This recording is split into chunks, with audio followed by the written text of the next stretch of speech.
Mən sabahın xeyir qardaş. Bax heyvanlara çəkirəm qadam. Bax. Bax belə tovullardır. Bax birinci qarnına.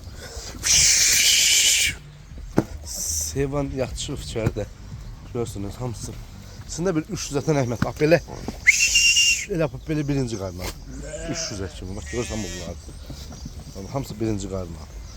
Keçənki quzular da hamısı. Bozları görürsən.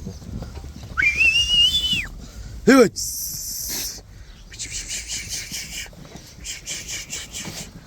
Biraz çekelim kardeş bak.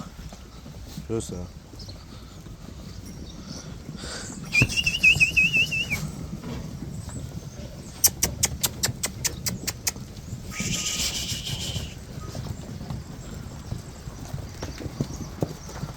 Toğulları görürsen. Bak şimdi şu zaten böyle toğulu var öyle. Bak böyle yetiği de var. Bak görürsen. Böyle kızıl yeniler de var.